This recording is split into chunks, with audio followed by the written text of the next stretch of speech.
Now, what I'd like to talk about is what I call the 10 most dangerous things people say about stocks. Here's a good one. If it's gone down this much already, it can't go any lower. I remember when Polaroid went from 140 to about 107, and people said, if you ever get Polaroid under 100, you've got to buy it. You just back up the truck, buy the stock.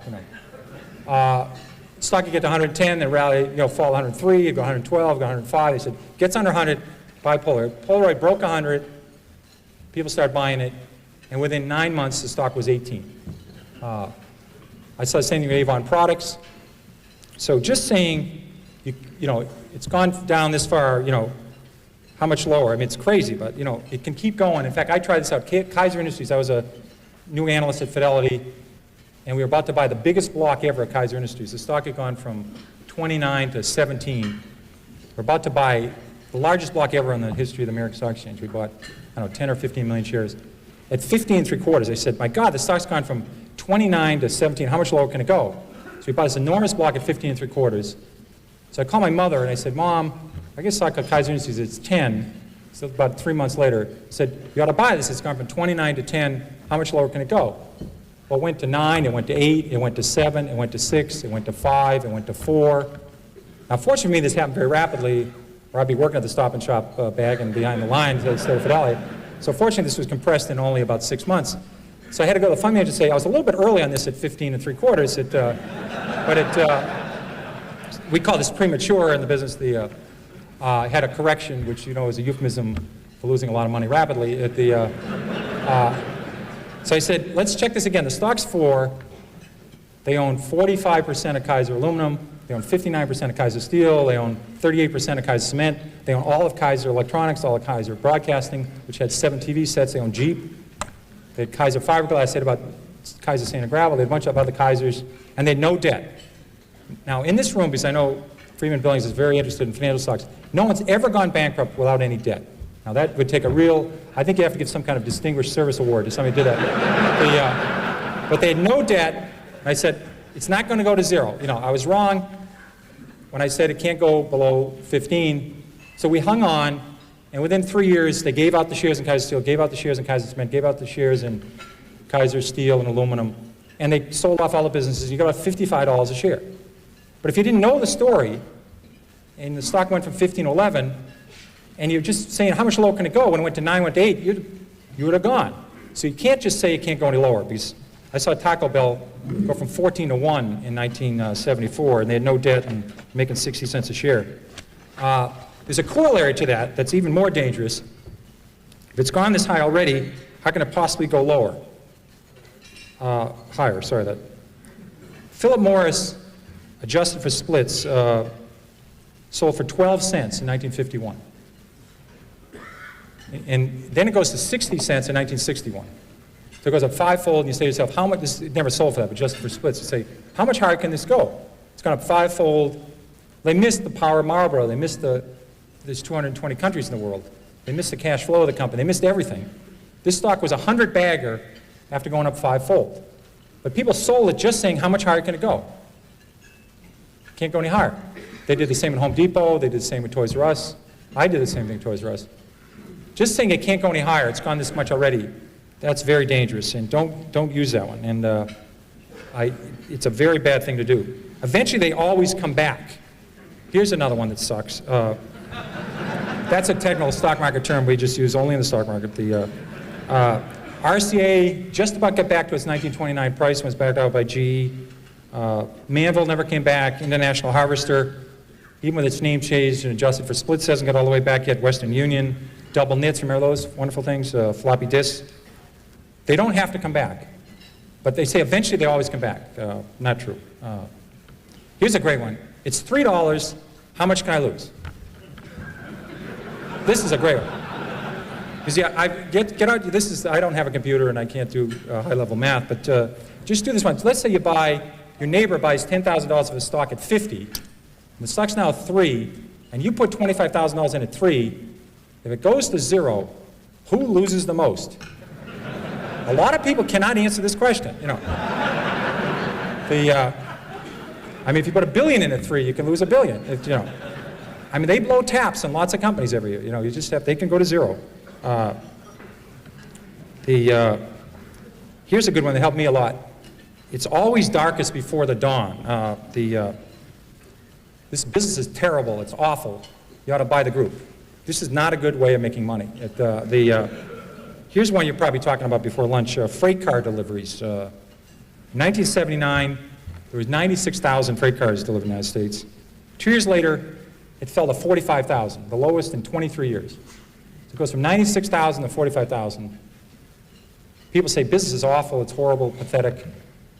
Then it falls to 25,000. They say, just load up. There's about 15 opportunities to lose money. There's about 15 suppliers of freight cars, 15 manufacturers. Business was awful. Well, last year we shipped 7,000 freight cars in the United States. The business just continued to be miserable.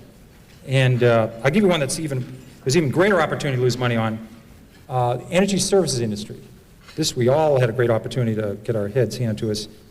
In 1982, there was 11,000 of those oil rigs drilling those holes all over Oklahoma and Texas and Colorado. We used to have the rig count every week. And the rig count fell from 11,000 in 82 to 6,000 in 83. Then fell a little bit lower in 84. And there's hundreds and hundreds of companies here. Companies that made the muds and did the downhole stuff, the fracturing companies, the well companies, all the measurement companies, the Schlumbergers, the bid companies. Lots of opportunities to lose money here. There's an equal opportunity here for serious losses. And the people said, listen, the business is terrible, let's buy these groups. Well, the rig count was only 1,000 3 years ago. So it went from 11,000 to 6,000 to 5,000, then 8 years later it was under 1,000. The industry really started to turn about 2 years ago. So just saying the business can't get worse. I was lucky enough, in addition to having the metals industry when I started Fidelity, I had the textile industry, which is a great group to follow. Because you follow companies like J.P. Stevens, who was founded in the 18th century, and West Point Pepperell was founded in the 18th century. Burlington Industries was one of the new companies that was founded in 1904. These people have been through recessions, depressions, world wars. They've seen it all. There's a great expression in the textile industry. It's always darkest before pitch black. Now that's a good one to remember, because when business is terrible, it can get considerably terrible. It can get terrible to the power of 6. And I love those numbers on freight car deliveries. You ever watch, I love the show Jeopardy. You ever watch Jeopardy and people come out? They will know those numbers. Remember, they'll know the numbers. And they'll know, you know, what country Box took his first vacation in, and they'll know Phil Rizzuto's batting average and what his wife's first name was, and they'll know the stock symbols of Xerox before it was Haloid, or, you know, they know everything. And you watch the show and you feel like an absolute idiot watching the show because they answer all these questions. But they're really smart. I've owned this stock before, King World. Right after it, they show Wheel of Fortune. And what happens is they'll have this word up there, and it'll be TH, and there's a T, and it says, I buy a vowel here, I buy a U, you know, buy an I, and you know, Vanna spins the wheel, and they buy the A, and you know, you're redeemed by watching the Wheel of Fortune after you feel like an absolute jerk on the Jeopardy game, and it's really smart. When I rebound to 10, I'll sell. Here's a great rule. Somebody buys a stock at 10, and it falls to 6. They say, if it gets back to 10, I'll sell. Now, I think the math, 4 and 6, I can handle this level math. I think that's about a 66% return. You ought to buy it. If you think it's going back to 10, you ought to buy the hell out of the damn thing. But they think if it gets back to 10, I'll sell. Now, what you ought to do is never put down a round number, because I think for the next 26 years, this stock will go between 5 and 9 1/4. It'll never get to 10. So maybe put 9 1/8 or 8 3/4. But just saying the stock, if it gets back to what I paid for it, this is a very important rule. This is one of the key rules. The stock doesn't know you own it. Remember that. You could be a miserable person. You could have, you know, never helped anybody, never done anything right, had 67 spouses, never done anything right. If you own Coca-Cola the last 50 years, it's gone up 300-fold. You could be the greatest human in the world, help Special Olympics, help the mentally challenged, help poor people, help AIDS people. If you own Bethlehem Steel, it's lower than it was 30 years ago. It's not your fault. Don't take this personal, you know. But people treat stocks sometimes like their grandchildren or a puppy. I mean, they think the stock knows who you are. You know, it's, you know, it doesn't work that way. What may worry? I own conservative stocks. I don't have to worry. I own conservative stocks. I remember when Con Ed fell 80%, then tripled. Public Service Indiana went down 90%. Gulf States Utilities, Long Island Lighting. This may be an oxymoron. We had Quality Texas Banks that went to zero. We had Quality New England Banks that went to zero. These were companies that have been around for 150 years, 120 years. Saying I own conservative stocks, I don't have to worry. And I've seen a lot of people that inherit a stock from somebody. They'll say, you know, my mother said on her deathbed, don't sell the Long Island Lighting. You know, you always wondered, you know, she's going to heaven, or hopefully where she's going to heaven. You know, they talk about a Little League game or a vacation or a game of hearts they had, or imagine talking on your deathbed about Long Island Lighting. And you say, well, you know, but you get these stories all the time. And I think your mother would have noticed, she wouldn't have sold at 29, but she would have noticed they had this little plant that was about $6 billion over budget, no one wanted it, and wasn't working, and Long Island stopped growing. So maybe she would have turfed it at 22 or got out at 18. She wouldn't have let it go to 4. You know, so just because you inherit some stock and it's so-called conservative, like Eastman Kodak fell 75%, IBM fell 75%, don't tell anybody you own a conservative stock. Companies are very dynamic. I don't buy that argument. Here's a very dangerous one. Look at all the money I've lost. I didn't buy it. People do this all the time. They say, I didn't own Blockbuster, I didn't own Home Depot, I didn't own Toys R Us. Eric, it was very nice to say some nice things about when I came up here, and Manny has been nice to me. I literally, one of my books listed on 2 pages, in the 13 years I ran Magellan, I listed, I think about 200 stocks, A through L, on the New York Stock Exchange. They went up tenfold or more that I didn't own while I ran Magellan. I had owned lots of stocks. I listed 200 stocks A through L. I stopped at the letter L, and I didn't own any of these shares. They went up tenfold or more, and I was able to do okay with Magellan. And people worry all the time about missing Microsoft, missing Western Digital, missing United Airlines. They spend all their time worrying about stocks they miss. You cannot lose money in a stock you don't own. That's a very important. The only way to lose money is buy a stock, have it go down, and sell it. That's the only way. And I swear that people, their spouse has to cut out the newspaper in the morning, cut out the C's, and the person will look at the M's. Oh my God, Microsoft's up 3. You know, I was going to buy 1,000 shares of Microsoft. I lost 3,000 of Microsoft last night while I was sleeping. You know, I was going to buy 7,000 shares of National Semiconductor at 10. It's now 17. I just lost $49,000 on National Semiconductor. They do this all the time. I mean, they have to cut holes. Thank God, Blockbuster finally went away, because that was early in the alphabet. People would always be looking how much they lost on Blockbuster. I missed that one. I'll catch the next one. That usually does not work. Toys R Us, there was a lot of copycats of Toys R Us. There was Trial World, there was Lionel, there was copycats of Home Depot. Buying the next of something usually doesn't work. It's very bad. It's like buying on dips. I think it's always better buy from dips. I always thought it was a better rule than buy on dips. You may have to explain this to some other people.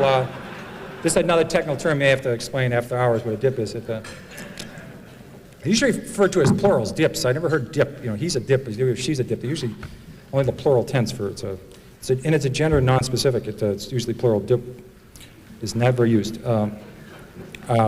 Stock has gone up, I must be right. Stock has gone down, I must be wrong. I'm convinced that people do this all the time.